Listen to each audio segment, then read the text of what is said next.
SYLVICS Forestry and Nursery presents Midwest Trees. I'm your host, Jacob the Forester.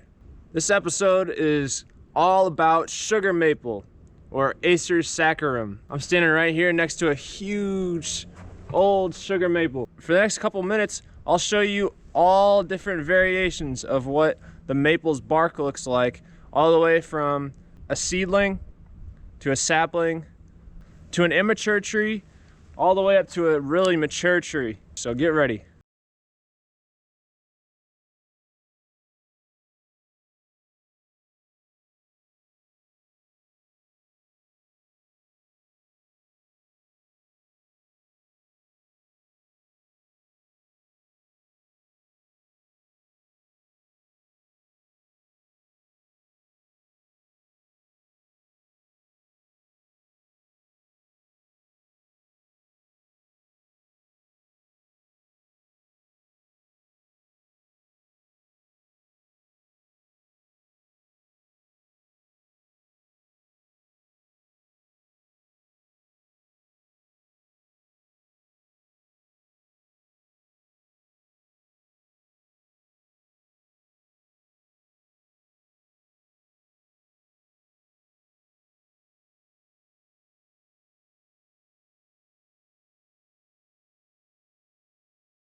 Sugar maples are abundant in understory conditions in oak hickory upland forests here in the Midwest, especially in Illinois here where I am. We have a mature maple along this little drainage area for the roads here at the cemetery, and there are many little sugar maple saplings and seedlings here in the understory, mixing up with the shrubs, especially invasive species.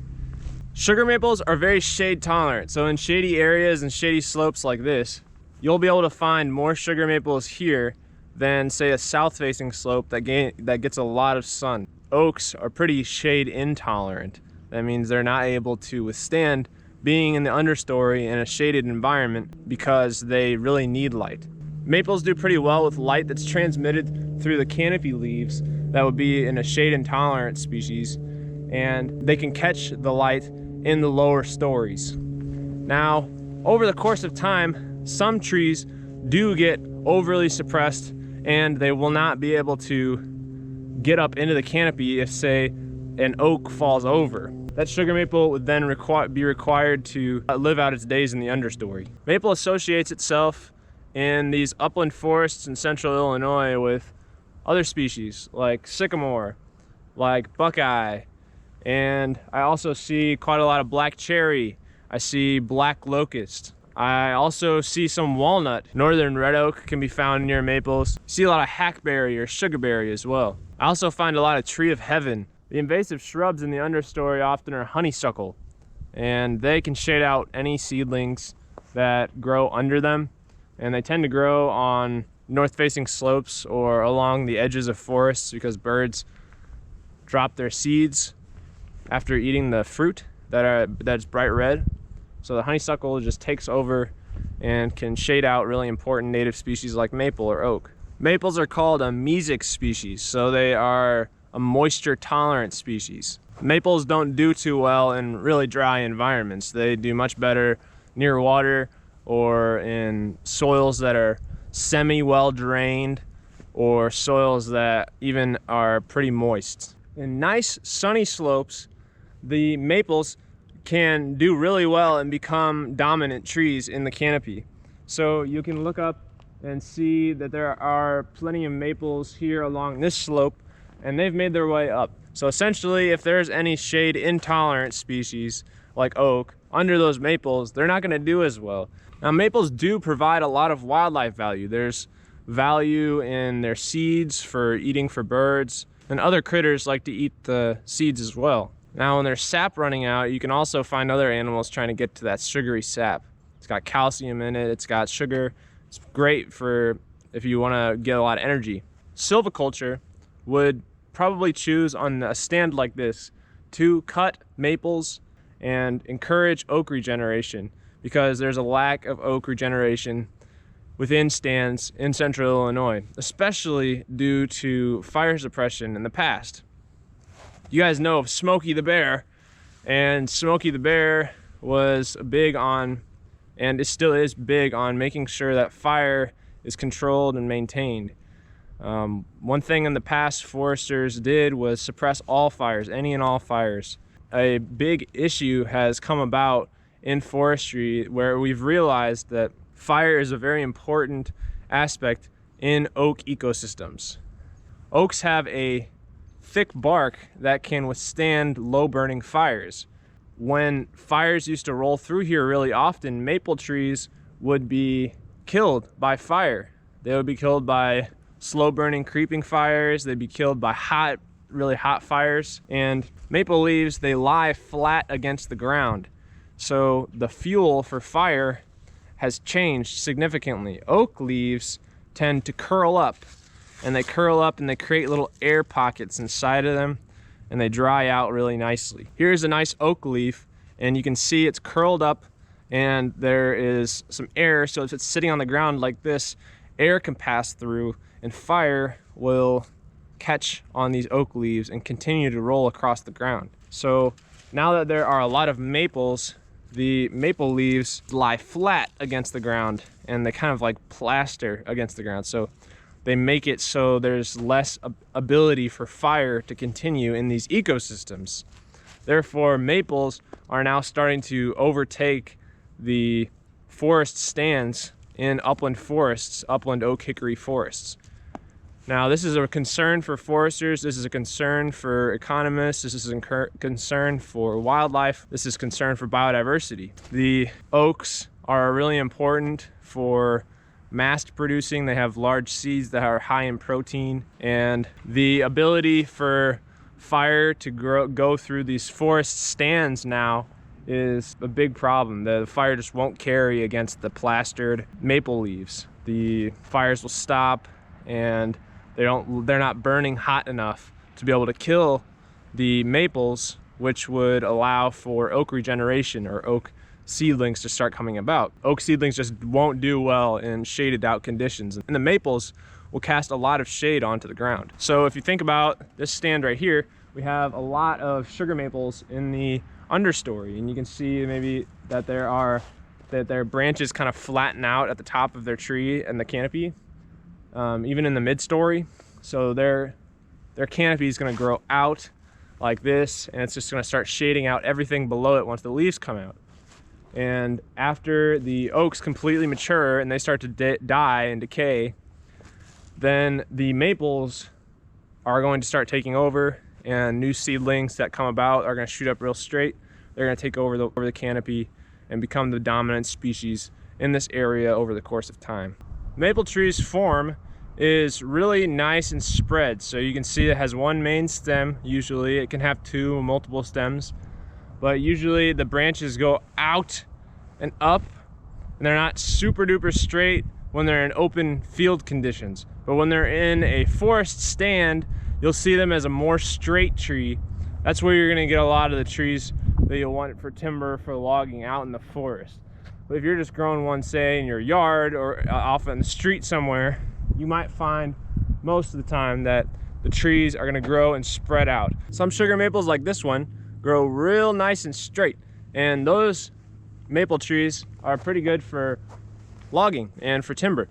They'll provide for a whole variety of wood. Maples have a really pale wood, and that wood is great for staining, for painting. It takes paint perfectly. Fun fact, most of the flooring on basketball courts in the NBA is sugar maple. Challenge question for this video is, which NBA team does not have a sugar maple floor? There's only one, I believe. So give me your best guess. Just shoot it in the comments. I'm standing here next to my neighbor's maple tree, their sugar maple tree. We tapped it about a week and a half ago, and because of the amount of freeze thaw going on during this January time in the winter, the sap has been running out of the tree. So essentially what happens is the cells in the sapwood start to have sugar that diffuses from the photosynthesis that had happened during the growing season, and that sugar starts to go into the sapwood. And during the freeze thaw cycles, that sap starts to be able to run. During the mornings and the daytime, the sap starts to flow, and then at night it freezes, and that freeze thawing allows for the sap to start running out. So we put a little tap with a 7/16 drill bit into the tree, and even right now the sap is currently running.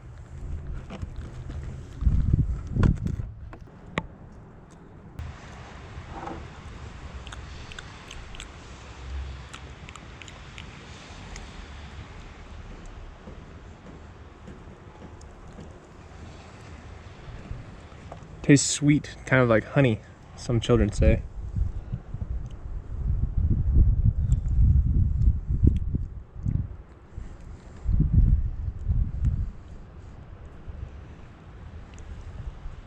I just hammered this little tap in here and I disinfected everything. So if you wanted to blow out the wood chips that form when you're drilling into the tree, it could introduce bacteria into the little hole. The way I did it is I just cleaned this milk jug, disinfected it, used alcohol wipes to disinfect the drill bit, and I disinfected the tap that I got online.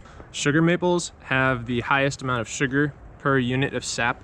So the saying is about 40 gallons of sap turns into 1 gallon of syrup. So you do have to get a lot of sap to be able to make a lot of syrup. But what's cool about it is that some trees have a really variable amount of sugar. It really depends on where the tree's growing and how healthy it is. And I tapped it on the south side of this tree, right under a branch, That's where a lot of the photosynthesis and the sugars are going to come from the leaves. The leaves are pulling down the sugar through the phloem of the tree, and then eventually just stays in here and freezes. Another benefit to tapping your neighbor's tree is that they'll give you some of the sap to drink for yourself. Cheers, everybody.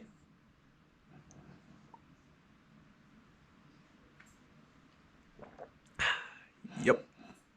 Good stuff. Thank you. Please like this video and subscribe to SYLVICS Forestry and Nursery on YouTube.